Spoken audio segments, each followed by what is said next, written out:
Jésus enseigné. Je rappelle à l'église des natifs. Je n'aime pas me présenter plus parce que ma présentation ne changera rien dans votre vie. Mais j'aime et je préfère présenter Jésus parce que celui qui peut changer votre vie, c'est Jésus-Christ de Nazareth. Que Dieu soit loué. Nous n'allons pas perdre notre temps et je crois que je serai court. Nous allons ouvrir nos Bibles dans Matthieu chapitre 17. Matthieu chapitre 17, du verset 1 jusqu'au verset 9.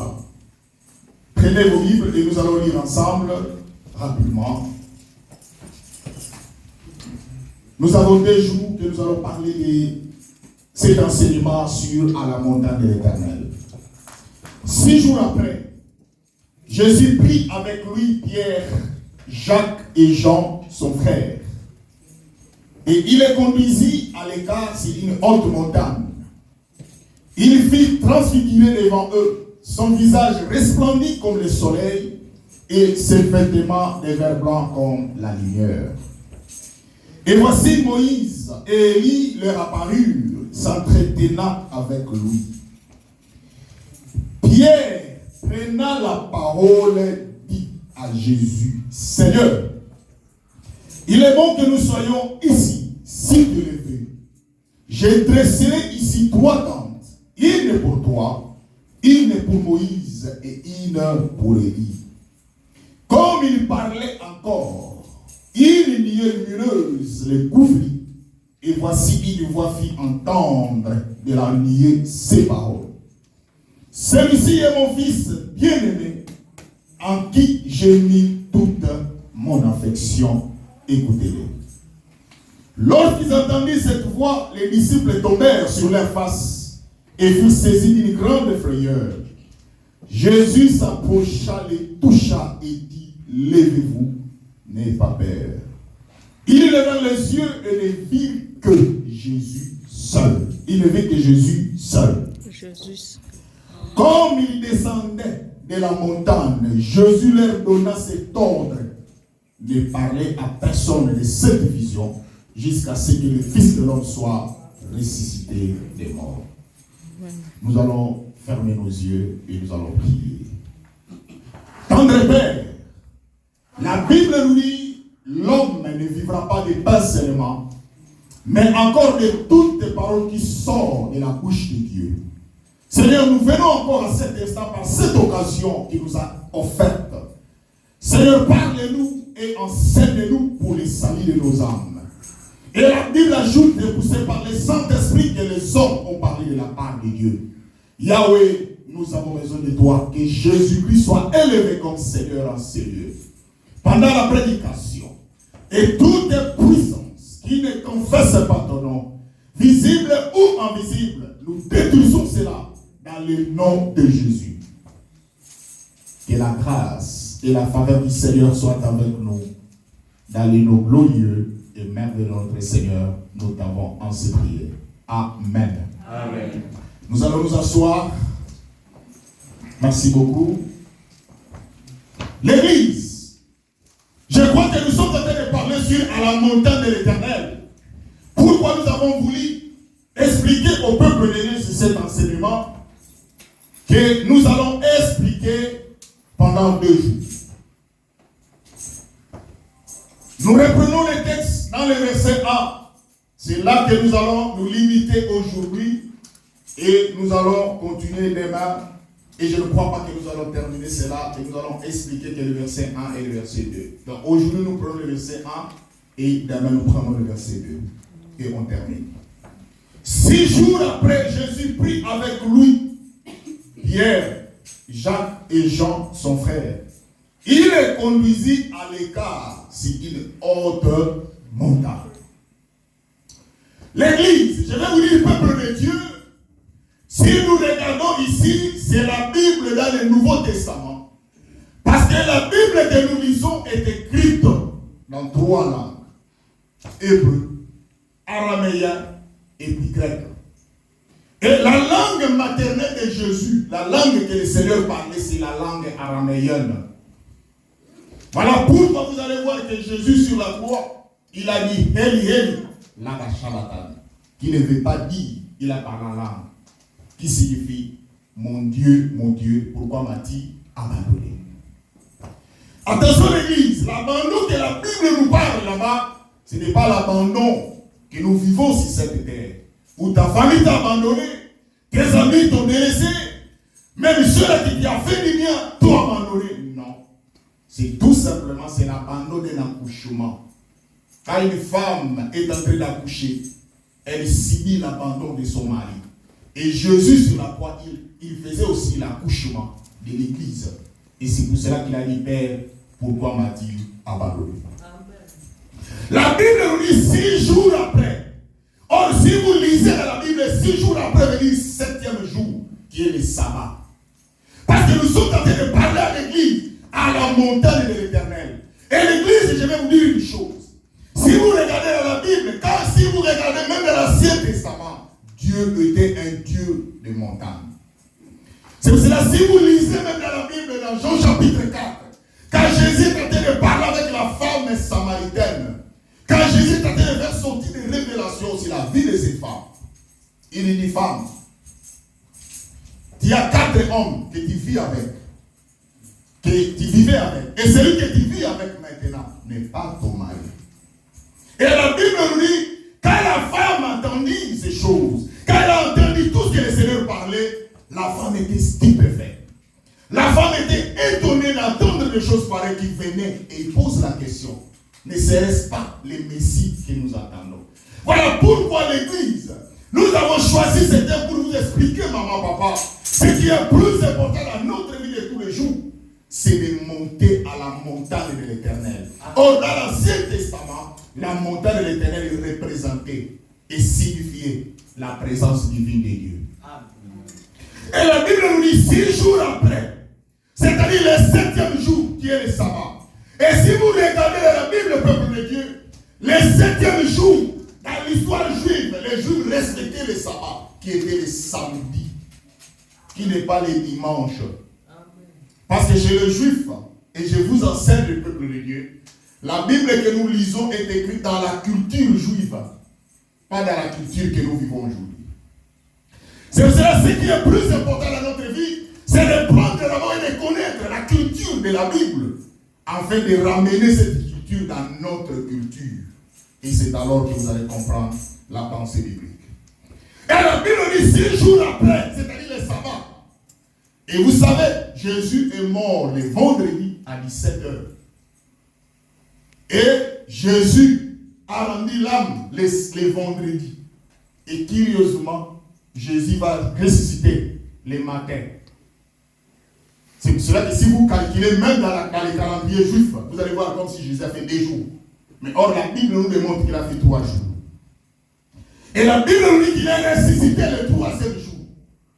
Et même si vous lisez aussi dans la Bible, vous allez voir quand Marie a été visitée par l'ange ou l'archange.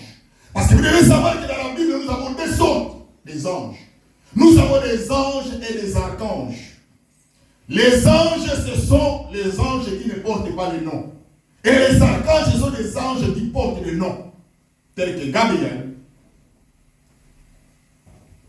Michael, ce sont des archanges parce qu'ils portent le nom. Et la Bible dit, lorsque l'ange ou l'archange lui est apparu, il lui a dit, tu seras enceinte. Rappelez-vous. Et si vous calculez la date qu'on lui a parlé et la date qu'il a mise au monde, vous allez voir que l'enfant est né de 6 mois prématuré. Si vous calculez dans notre calcul. Or, Jésus n'était pas un prématuré. Parce que chez les Juifs, ils n'ont que 13 mois. Nous avons 12 mois. Et la Bible dit que 6 jours après, c'est le sabbat. C'est cela que vous allez voir dans la Bible. La Bible dit Moïse. Rappelez-vous que quand Dieu a appelé Moïse, Moïse va monter à la montagne de l'Éternel pour écouter les signes de l'Éternel. C'était le sabbat, les jours de l'Éternel. Si vous regardez même dans la Bible, que le sabbat était le jour précieux pour les Juifs. Voilà pourquoi la Bible nous dit 6 jours après. Donc Jésus va choisir les jours qu'il va monter à la montagne. Oh, la montagne, c'est la présence de l'Éternel. Il va monter le 6e, et après 6 jours après, qui était le 7e jour, les sabbats, les jours du repos. C'est pour cela, si vous lisez dans la Bible, dans Matthieu chapitre 11, verset 28, Jésus dit, venez à moi, vous tous qui êtes fatigués, chargés, je vous donnerai du repos. C'est le sabbat. Voilà, toute personne qui n'a pas Jésus, il ne vit plus et il ne vit pas les sabbats dans sa vie. Oh, Jésus, c'est le repos dans notre vie. Voilà, toute personne qui a Jésus, il a la paix. Ce n'est pas l'argent qui donne la paix. Ce n'est pas le mariage qui donne la paix. Ce n'est pas le bonheur qui donne la paix. Mais c'est Jésus qui donne la paix. Voilà pourquoi que vous verrez dans votre vie, il y a des gens qui ont beaucoup d'argent, mais ils n'ont pas la paix. Et j'aime les paroles du Seigneur. Il dit, je vous donne ma paix et je vous laisse ma paix. Il a utilisé 2 verbes. C'est le verbe donner et le verbe laisser. Est-ce que vous savez que quelqu'un peut te donner quelque chose, mais il ne t'a pas laissé? C'est pour cela que notre Seigneur est merveilleux. Il nous donne la paix et nous donne ça. C'est pour vous. C'est pour cela ceux qui sont en Jésus-Christ, ils sont dans la paix. Mais regardez la Bible nous dit, les jours de l'Éternel qui est le repos, que le Seigneur va monter à la montagne de la transfiguration. Donc le Seigneur va choisir les jours de l'Éternel. Voilà pourquoi l'Église, quand vous venez dans la présence de Dieu, il faut faire attention. Il faut choisir. Même si vous lisez dans la Bible, il y a 2 mots qui n'existent pas dans la Bible. C'est le mot hasard et le mot chance. Tout est significatif. Même le nom, même les chiffres de la Bible est significatif. Et regardez maintenant, la Bible nous dit, Jésus prie avec lui. Jésus va prendre avec lui Pierre, Jacques et Jean. Je me pose la question. Pourquoi le Seigneur, lui qui avait 12 disciples, rappelez-vous, mais après, les disciples sont arrivés au nombre de 72. Et après encore, ils vont encore revenir au nombre de 12. Et après encore, ils vont finir au nombre de 11. Parce qu'il y avait Judas Iscariote qui avait cédé. Je ne parle pas de Jude, je parle de Judas. Parce que Jude aussi, son nom est Judas. C'est cela la Bible précise. Judas Iscariote. Et la Bible nous dit Jésus prie avec lui Jacques, Pierre et Jean. Il va monter avec lui ou avec eux dans la montagne. Est-ce que vous savez que ce qui est curieux, pendant qu'il y avait un officier, son fils, sa fille était malade. Mais Jésus devait aller prier pour guérir ou ressusciter l'enfant. Mais il va aller avec Pierre, avec Jean et avec Jacques. Dans la montagne de Gethsémane, la Bible dit quand Jésus va monter dans la montagne de Gethsémane, il avait 11 disciples. Parce que là déjà, Judas s'est écarté. À cause de l'avarice, l'amour de l'argent est racine de tous les maux. Et lui s'écarte maintenant. La Bible dit Jésus va monter avec qui? Avec le 11. Première étape de la dimension de la prière. La Bible dit Jésus était avec les 11, y compris le Seigneur. Il va laisser dans la première dimension de la prière, il laisse les 9. Il va aller maintenant dans la deuxième dimension avec les 3. Curieusement, Pierre, Jacques et Jean. Et la troisième dimension, Jésus va aller seul dans la montagne. Voilà pourquoi l'Église, il y a des fois, il faut aussi arriver dans la troisième dimension de la prière, quand vous êtes dans la montagne de l'Éternel, où vous n'avez pas besoin d'autres personnes, vous êtes seul avec le Seigneur, devant votre situation, devant votre problème, que vous n'arriverez plus à expliquer à n'importe qui, parce que la personne que vous essayez d'expliquer, lui ne vous aidera jamais. Mais celle qui peut vous donner la solution, c'est Jésus-Christ de Nazareth. Amen. Il va conduire Pierre, Jacques et Jean, il va aller à la montagne avec eux. Et rappelez-vous aussi, Jésus va monter encore à la montagne pendant la pêche miraculeuse. Il était avec Pierre, Jacques et Jean. L'Église, pourquoi j'essaie de vous expliquer ces personnages? Pour vous expliquer que ces 3 personnes ont une signification, ce n'était pas hasard. Je viens de vous dire, Dieu, dans sa logique, il y a deux mots qui n'existent pas, hasard et chance. Regardez, le Seigneur va monter à la montagne avec Jean. Jean qui signifie la grâce et la faveur. Ne peut monter à la montagne de l'Éternel, c'est lui qui a la grâce. L'église, c'est que nous vivons dans notre vie de tous les jours, c'est la grâce. Et la Bible ajoute en disant, il fait grâce à qui il veut et il fait miséricorde à qui il veut. Ma soeur, je vais te dire une chose. C'est que tu vis maintenant, c'est le qui dit grâce de Dieu. Amen. Maman, c'est que tu vis maintenant, c'est le qui dit grâce de Dieu. C'est que un jour, Jésus était devant une femme adultère, où tout le monde cherchait la mort de cette femme. Mais Jésus dit, femme, moi non plus, je ne te condamne pas. La femme a trouvé une grâce. Elle était devant la mort, devant une situation difficile. Mais la grâce est arrivée. Ma soeur, peut-être aussi dans ta vie, tu étais devant une situation difficile. Tu étais devant la mort. Mais la grâce de Dieu est là. Parce que Dieu t'a choisi. Amen. Dieu est le choix de Dieu. Amen. Il va conduire Jacques. Or, le mot Jacques, qui veut dire arracher ou supplanter.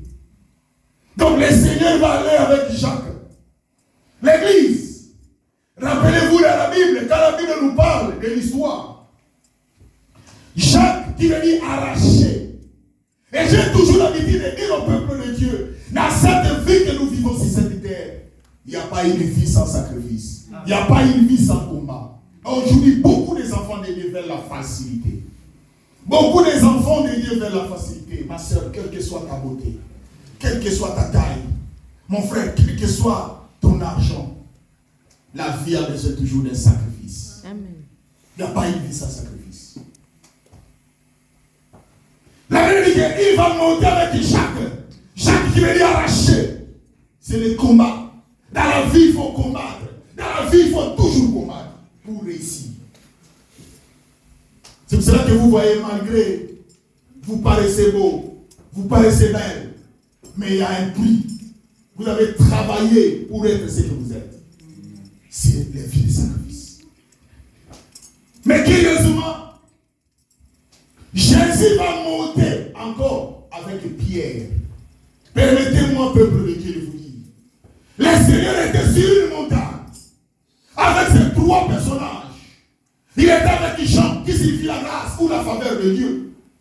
Ne peut monter à la montagne de l'Éternel, c'est lui qui a la grâce, c'est lui qui a la faveur. Même dans notre vie, lorsque nous prions, lorsque tu es ici, ma soeur, c'est la grâce. Parce que beaucoup n'ont pas cette grâce que tu as eue aujourd'hui. Amen. Il va monter avec Jacques. Jacques qui veut dire arracher. Or, si vous regardez, Jacques qui veut dire supplanter ou arracher. Il y a un verset biblique qui me rappelle, si nous lisons ensemble avec vous,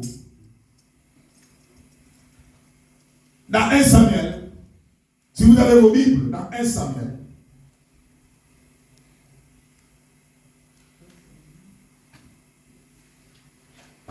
Samuel chapitre 17. 1 Samuel chapitre 17, du verset 37, plutôt, du verset 33 au 37.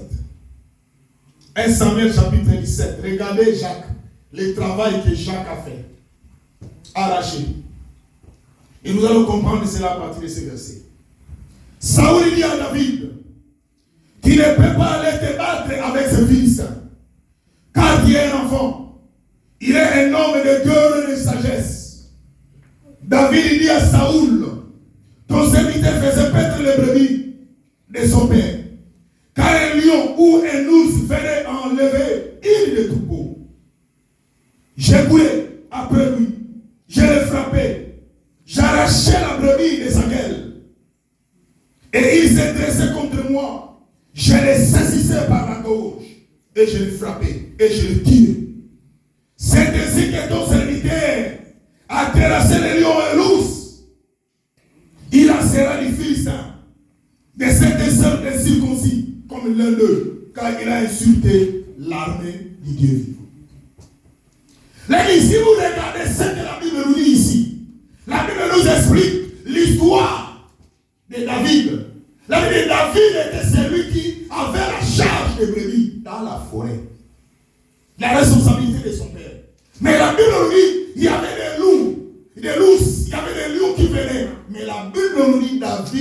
se défendait. C'est le combat. Et j'ai dit aujourd'hui au peuple de Dieu, la vie, c'était un combat. Amen. Ma soeur, aujourd'hui, vous vous posez des questions, maman. Papa, mon frère, vous vous posez des questions. La vie, c'était un combat. Et notre combat finira les jours que nous allons rendre l'âme. Pourquoi aujourd'hui dans ta vie, tu te plains? Pourquoi aujourd'hui dans ta vie, tu te lamentes? Oh, je suis seul. Les gens ne veulent pas de moi. Bien aimé, tu es encore lâche. Tu n'as pas encore compris que la vie, c'était un combat. Même celui qui est ton frère, même celui qui est ta propre sœur, peut être contre toi. Mais toi, il faut que tu te mettes debout pour combattre. Amen. Je me rappelle un jour, il y avait une sœur qu'on priait avec elle. Elle devait se marier. Mais la grande sœur n'arrivait pas, elle ne comprenait pas pourquoi toutes ses sœurs n'étaient pas avec elle. Elle essayait d'organiser les choses. Elle essayait de mettre les choses à sa place. Mais ce qui est curieux, ses sœurs n'étaient pas avec elle. Elle est venue me voir. Il dit, l'homme de Dieu, je vais me marier. Mais pourquoi mes sœurs ne sont pas avec moi? Je lui ai dit, ce mariage, c'est ton mariage. Ma sœur, je vais dire à quelqu'un, ne cherchez pas ta réussite, que les autres t'accompagnent. Amen. Tu ne réussiras jamais. Dans la vie, il faut mettre une discipline. Parce que la vie, c'était un combat. Amen. Même nous qui vous prêchons, nous combattons. La vie que vous voyez, même si vous êtes une très belle femme, c'est le combat. Personne ne mettra la nourriture sur ta table. Il n'y a pas une vie sans combat. Toute la vie, c'est le combat. Ce n'est pas la facilité. Et je parle que David il dit, lorsque j'étais dans les champs, il y avait des lions et des loups qui venaient. Je les terrassais. Je les combattais. Et David est sorti vainqueur. David avait une référence. Je vais dire à quelqu'un, dans le combat, il faut avoir une référence. Vous dormez comme des bébés, mais vous voulez la réussite, vous voulez des grandes choses dans votre vie. Non, il n'y a pas une vie sans sacrifice. Vous enviez les autres. Vous enviez les femmes d'autrui. Vous enviez les hommes d'autrui. Mais vous ne savez pas. La vie, c'était un sacrifice. Amen. J'ai dit Jacques. Jésus va monter avec Jacques. Jacques, c'est s'y planter. C'est presque le même nom, signification avec Jacob. Arracher. Tu as besoin de quelque chose dans ta vie, ma soeur. Il faut arracher. Amen. Tu as besoin de la réussite. Il faut arracher. Tu as besoin de mariage. Il faut arracher. Ce que je vous prêche, ce n'est pas d'aller faire des choses physiquement. Mais il y a d'autres choses. Il faut un prix à payer. Jésus va monter avec Jacques. Et David dit, j'ai couru après lui, je l'ai frappé et j'ai arraché la brebis de sa gueule. Et si vous regardez dans les textes, il n'y a pas une vie sans risque. Et le Français dit qu'il ne risque rien, n'a rien. Vous voulez de grandes choses, vous ne voulez pas risquer. Et il ajoute pour terminer, c'est ainsi que ton serviteur a terrassé les lions et l'ours. Pourquoi je parle de cette histoire? Parce qu'il y avait un moment où David va aller battre Goliath, le Philistin. Mais tout autour de David, il y avait des gens qui venaient le décourager. Et je veux dire à l'église, il y a aussi les découragements. Nous sommes entourés par des gens qui nous découragent. Il dit, ma soeur, pensez-vous dans votre famille? Quelqu'un peut avoir le bon mariage? Non, il n'y a personne. Dis-lui, moi je ne suis pas eux. Eux non plus ne sont pas mis, moi. Moi j'ai mon parcours. Et savez-vous la Bible dit, la réussite de Dieu ne vient ni de l'Orient, ni de l'Occident. Mais la réussite vient de l'Éternel. Et si Dieu décide dans ta vie, personne ne peut l'empêcher. On ne combat pas Dieu. Est-ce que vous savez que même Israël, lorsqu'ils étaient en Égypte, ce que Pharaon a vécu En Égypte, ce n'est que les lois de Dieu. La Bible ne parle pas de la main de Dieu. La Bible parle du doigt qui a délivré les enfants d'Israël. Si Dieu était capable de délivrer un peuple qui a fait 430 ans, parce que selon la prophétie, Dieu avait dit à Abraham, tes descendants seront en captivité pendant 400 ans. Mais ils ont fait 430 ans. Ce que j'ai aimé, le chiffre 4, c'est respecté. Et la Bible nous dit, si vous regardez, vous allez voir que même la sortie des enfants d'Israël, Pharaon était surpris. Il pensait qu'ils vont aller, ils vont revenir. Et je vais dire à quelqu'un, à cause de ton combat, les gens penseront que tu parles pour revenir. Mais or tu es parti pour lui. Parce que Dieu Amen. Amen. Jésus va monter à la montagne avec Ishon, qui était la grâce. Il va monter à la montagne avec Ishak, qui était le combat. Bien aimé, je vais dire à quelqu'un, ne peut monter à la montagne de l'Éternel, celui qui s'est décidé de combattre. Amen. Amen. Moi, j'ai une discipline dans ma vie. Mon ami, c'est celui que je regarde en face. Quand je te donne le dos, je ne te compte plus. Parce que l'homme est capable de tout. Amen. Vous savez pourquoi vous êtes déçus, peuple de Dieu? C'est parce que vous comptez sur les hommes. La Bible nous dit dans Jérémie 7,5 qu'il soit béni celui qui se confie à l'Éternel. Amen. Et dans 7, il dit qu'il soit maudit celui qui se confie à l'homme. Vous avez toujours confiance aux hommes. Et c'est pour cela que vous êtes déçus. Mais il faut avoir confiance à Jésus. Parce que le Seigneur ne déçoit jamais. Et la vie, c'était un combat. Pour aller terminer, regardez. Jésus va monter avec Pierre. Or, si vous regardez dans la Bible, nous avons plusieurs pierres, au moins 10 pierres. Des gens qui portent le nom de Pierre, je l'ai dit. Mais Jésus va monter avec Simon Pierre. Parce que le nom de Simon, son nom n'était pas Simon Pierre. Ce nom, parce que le mot Simon vient de forme contractée de Siméon. C'est ce qui fait sortir Simon. Et c'est le Seigneur qui lui a donné le nom de Pierre. Parce que ce nom de Pierre n'était pas donné à n'importe qui. C'est le Seigneur qui lui a donné ce nom-là. Or, le Seigneur, je vous ai dit dans mon introduction, il parlait l'araméenne. Parce que la Bible est écrite dans 3 langues. Hébreu, grec et araméen. C'est pour cela, si vous lisez, comme je vous ai dit, où les textes nous disent, venez à moi, tous qui êtes fatigués, chargés, je vous donnerai du repos. Ça, ce n'est que la traduction. Parce que la Bible a été traduite dans notre langue en 1496. Et c'est pour cela que vous allez voir qu'il y a d'autres mots qui ne correspondent pas. Et cela est conseillé aux enfants de Dieu, aux hommes de Dieu, de faire ce qu'on appelle l'exégèse, de comprendre la pensée biblique dans l'original. Or, dans les textes grecs, ne dit pas venez à moi, vous tous qui êtes fatigués, chargés, je vous donnerai du repos. Dans les textes grecs, il dit je vous donnerai du bien-être plus que le repos. Amen. Voilà pourquoi quand vous êtes en Jésus, vous avez du bien-être. Tu peux manquer quelque chose, mais la paix est dans ton cœur. Parce que Jésus, il est là dans ta vie.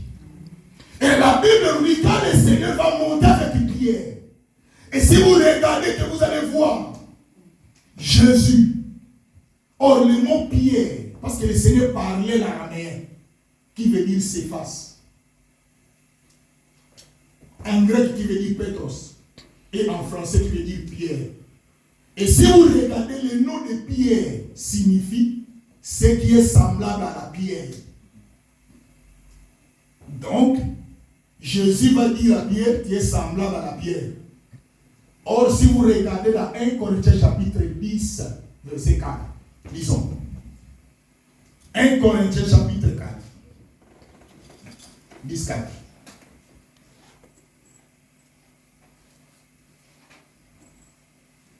Un Corinthiens.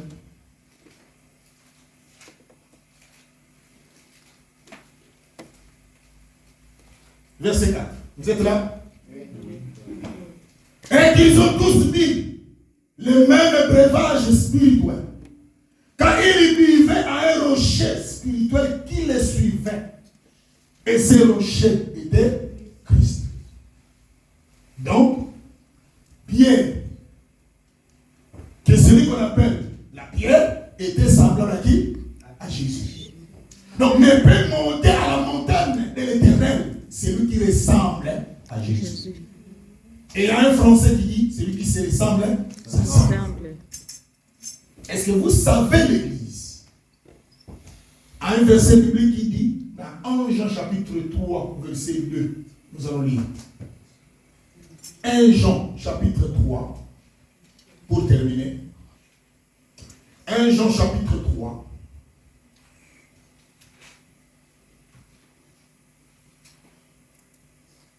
Verset 2. Vous êtes là? Amen.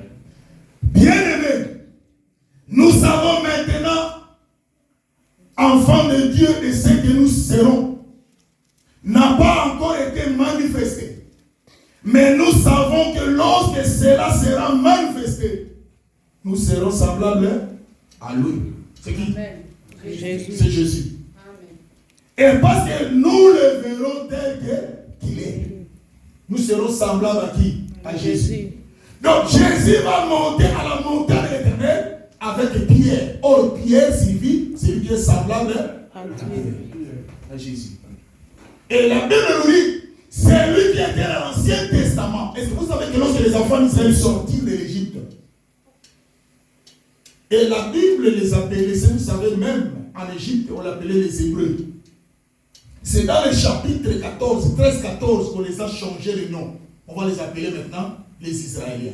On les appelait les Hébreux, qui signifient les étrangers.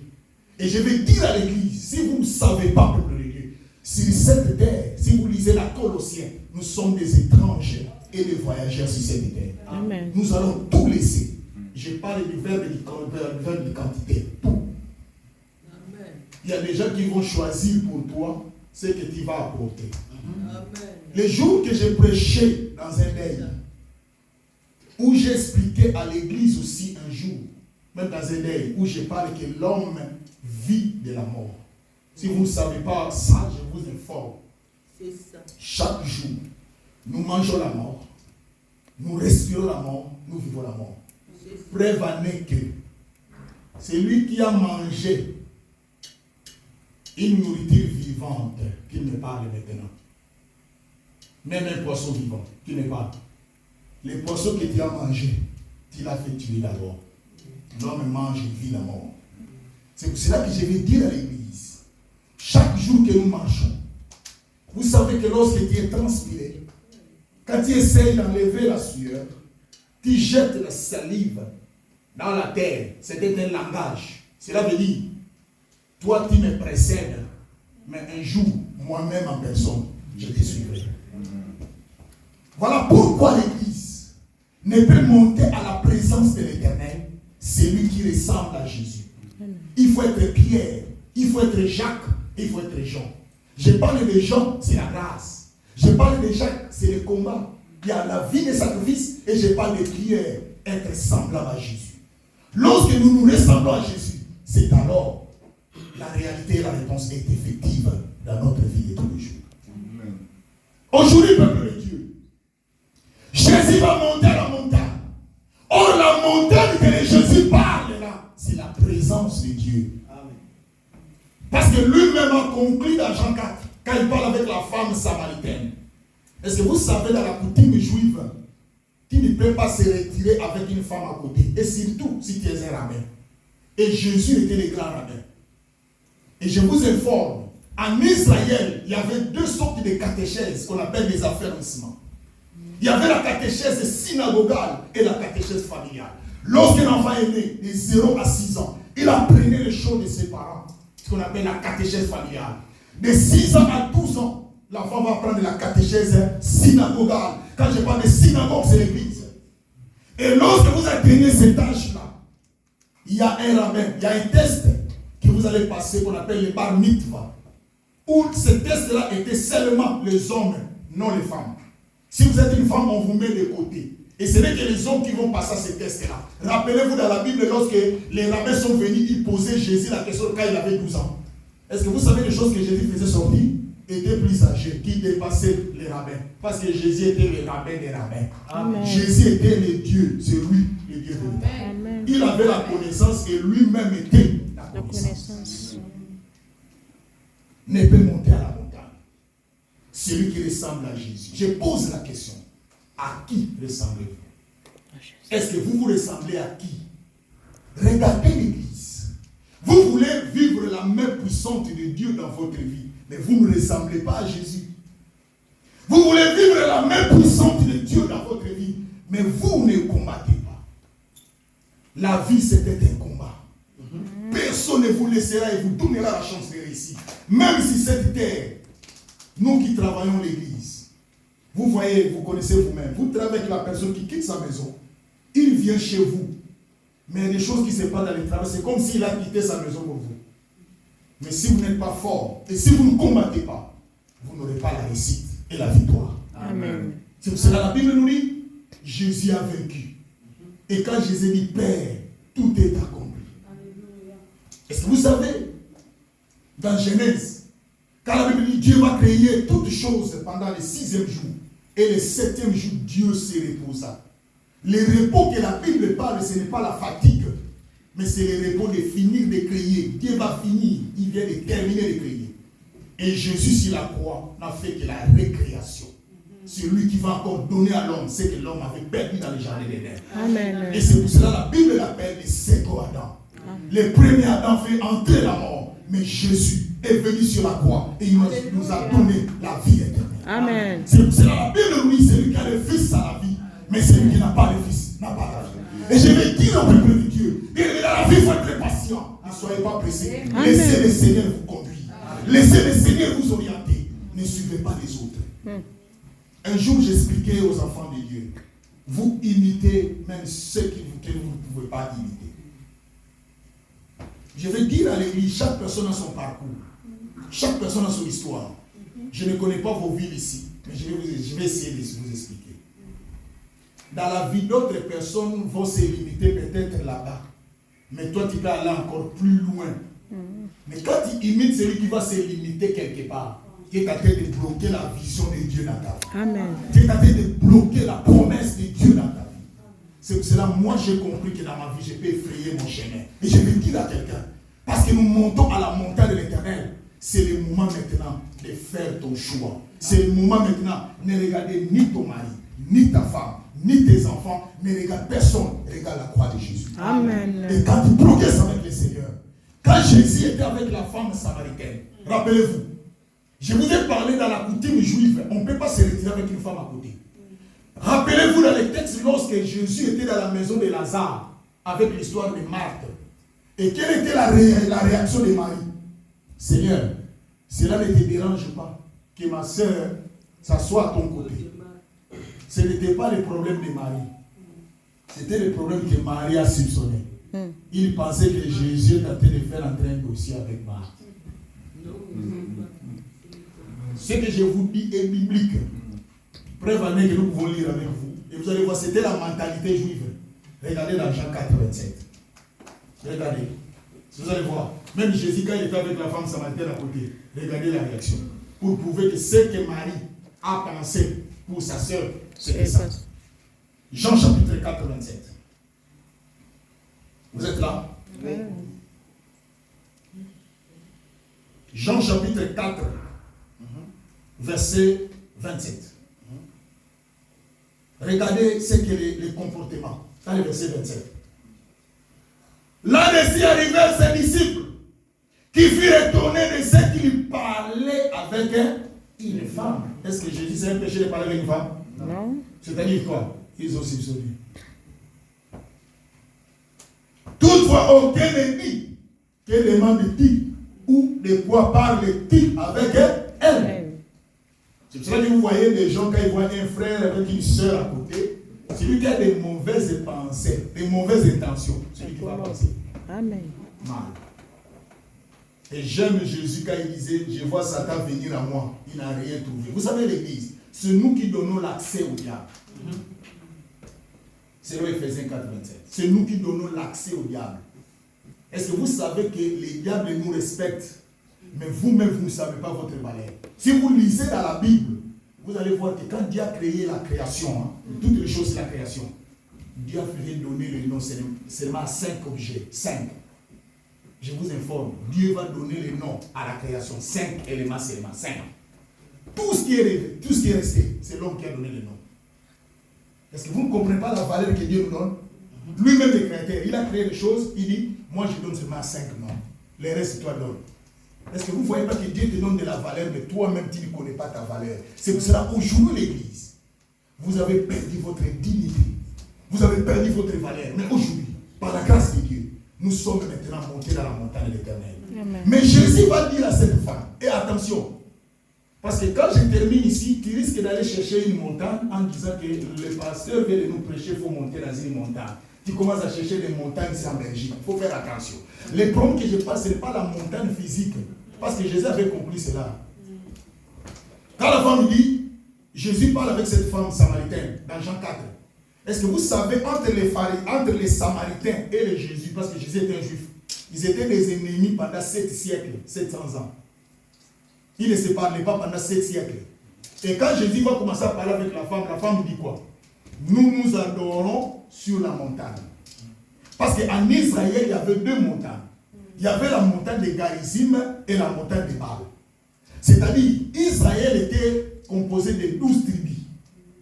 Et attention, malgré les 12 tribus des fils d'Israël, de Jacob, d'Isaac, ils étaient remplacés par les 2 fils de Joseph. C'est ceux qui ont composé les 12 tribus d'Israël, Ephraïm et Manassé. Et ainsi que Lévi, parce que les Lévi étaient une tribu de sacrificateurs. Et c'est ceux qui ont composé les 12 tribus d'Israël. Et la Bible nous dit, lorsqu'il y avait un roi qui était le roi Roboam, c'est lui qui dirigeait les enfants d'Israël. Lui est allé écouter les conseils des amis. Les amis l'ont induit à l'erreur. Voilà pourquoi l'Église, au lieu d'écouter Dieu ou écouter les hommes que Dieu a placés, vous préférez écouter les hommes. Et c'est que j'ai toujours l'habitude de dire au peuple de Dieu, je regrette beaucoup. Vous perdez votre temps. La vie n'a pas de brillant. Et quand ils ont entendu cela, lui, il est allé écouter encore les conseils de ses amis. Est-ce que vous savez, si vous vivez avec des gens qui ont de la même génération avec vous, il va vous donner un mauvais conseil. Parce qu'ils sont animés par la jalousie. Dans la vie pour réussir, cherchez quelqu'un qui est plus âgé que vous, parce que lui, il a de l'expérience. Amen. Et les amis lui ont donné un mauvais conseil. Son royaume a été divisé. Lui, il est resté avec 2 tribus. Et les 10 tribus sont allés chez Jéroboam. C'est Jéroboam, c'est lui-là, qui avait eu peur que les enfants d'Israël vont se tourner contre lui. C'est lui qui les a montré comment il faut aller prier Dieu dans une montagne. Or, ceux qui sont restés avec les 2 là, et ils priaient en Jérusalem. C'est pour cela quand Jésus est venu, quand il parlait avec la femme, donc c'est-à-dire il y avait 2 tribus. Est-ce que vous savez les Samaritains d'où sont venus? Les Samaritains sont sortis entre les Assyriens et les Israéliens. Ils ont fait le mariage mixte, sont sortis les Samaritains. Et quand les Samaritains sont sortis, et c'est ça que la femme dit, nous, nos pères, il parle de nos pères du côté Israël, du côté nord. Parce que Jésus était du côté sud. Un jour, Dieu nous fera grâce. Et il dit, Jésus dit, la femme dit, nous nous adorons sur cette montagne. Jésus dit, nous adorons à Jérusalem. Un seul peuple, mais divisé. Mais quand le Messie est venu, Jésus, le roi des rois, il dit maintenant, ce n'est plus problème de la montagne, ni à Jérusalem que vous adorerez le Père. Maintenant, c'est en esprit et en vérité. Ne peut monter à la montagne de l'Éternel. C'est celui qui adore Dieu en esprit et en vérité. Amen. Amen. Est-ce que tu es Pierre? Est-ce que tu es Jean? Est-ce que tu es Jacques? Jean, c'est la grâce. Jacques, c'est le combat, il faut arracher. Bien aimé, tu as une grâce que Dieu t'a donnée, tu as le Seigneur.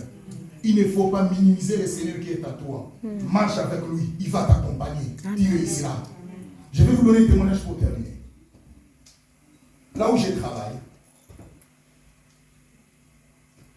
il y a une zone que nous entrons parce que nous travaillons dans une compagnie qu'on fait des cafés aux États-Unis. On appelle ça Mountain Coffee. Et quand vous entrez dans une zone, vous devez apporter des jaquettes. Et tous les amis sont entrés dans cette chambre-là pour prendre des jaquettes. Ils n'ont trouvé rien. Je voulais dire ce qui ne convenait pas à leur size. Je voulais dire leur numéro. Et tout le monde rentre. Moi, j'étais le dernier. Ils m'ont dit, il n'y a rien là-bas. N'allez pas. Parce que nous avons cherché notre size et on n'a pas trouvé notre numéro. J'ai entendu, mais je n'ai pas écouter. Parce qu'il y a le verbe écouter, verbe entendre, ce sont deux verbes différents. J'ai entendu, mais je n'ai pas écouté. Je suis allé, j'ai trouvé ma size. Amen. Je vais dire à quelqu'un, là où les autres ont échoué, soit toi tu as. Amen. C'est pour ça dans la vie, il ne faut pas regarder ce que tu es. Parce que le Seigneur ne nous regarde pas de la façon dont nous sommes, mais le Seigneur nous regarde de la façon dont nous serons. Amen. Voilà pourquoi, ma sœur, il y a des fois qui te posent des questions. Est-ce que moi je suis aussi celui qu'on va appeler? Est-ce que moi aussi je suis celui qui va être marié? Moi je suis celui qui est très compté. Je vais te dire, vos pensées ne sont pas mes pensées et vos voix ne sont pas mes voix, dit l'Éternel des armées. Amen. Je vais dire à quelqu'un, nous allons monter à la montagne de l'Éternel. Je me limite ici. Demain, nous venons de terminer le verset 1 et demain nous allons parler sur le verset 2. Je vais lire avec vous pour terminer. Dans le verset 2, il dit, dans le verset 2, l'homme de Dieu, vous êtes là, vous pouvez lire pour nous. Matthieu 17, 1 à 2. Maintenant c'est 2. Le verset 2.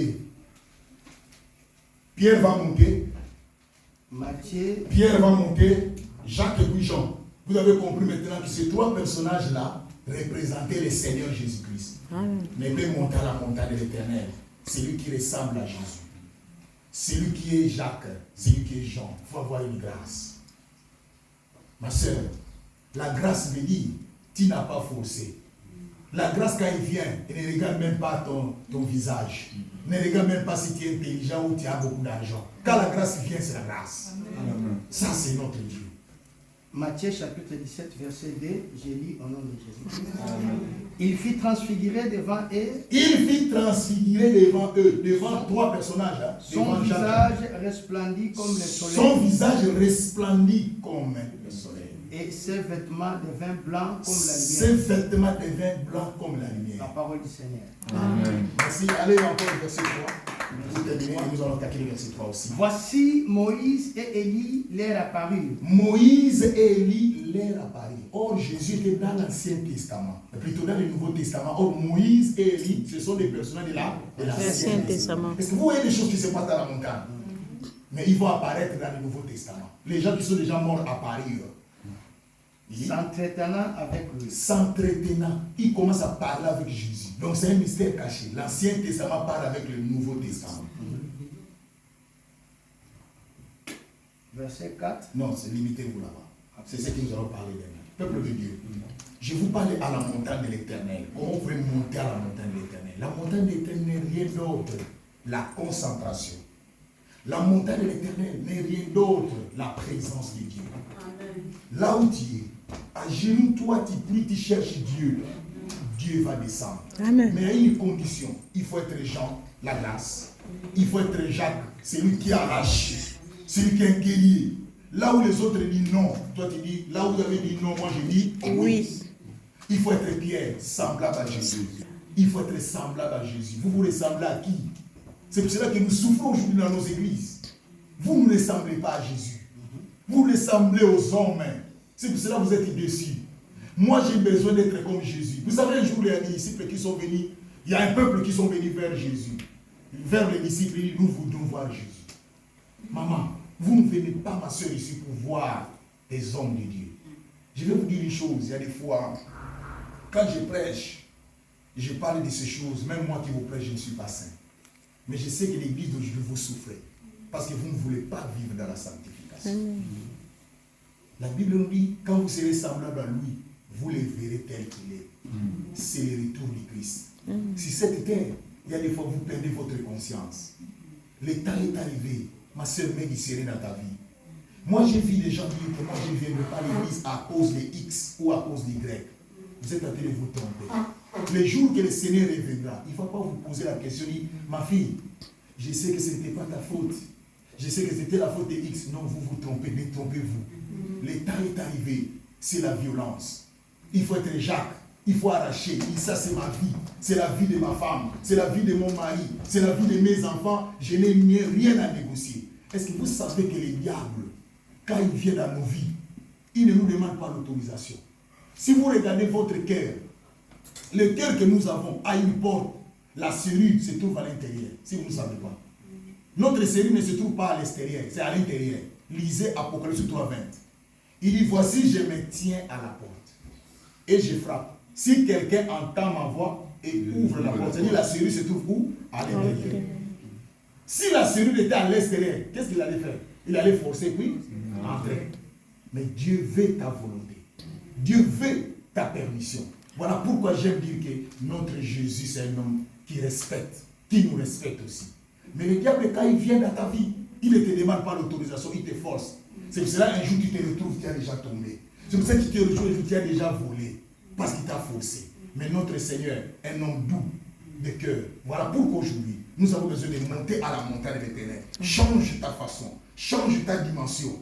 D'autres personnes, Dieu les a appelés à vivre sur cette terre, vont faire 10 ans, d'autres 30 ans, d'autres 40 ans. Vous avez fait combien? Point d'interrogation. Prochainement, vous ne connaissez pas la réponse. C'est lui qui détient la réponse de notre futur, de notre demain. C'est Dieu. Amen. Il y a 3 questions. Où, comment et quand? Nous ne savons pas. Qui va mourir? Moi, je vais mourir. Mais où, quand et comment? C'est lui qui garde les secrets. C'est Dieu. Amen. Voilà pourquoi nous voulons monter à la montagne de l'Éternel. J'ai écrit à la montagne de l'Éternel. C'est-à-dire, nous voulons vivre la présence de Jésus. Amen. Nous allons nous lever. Et le bien, on va nous chanter.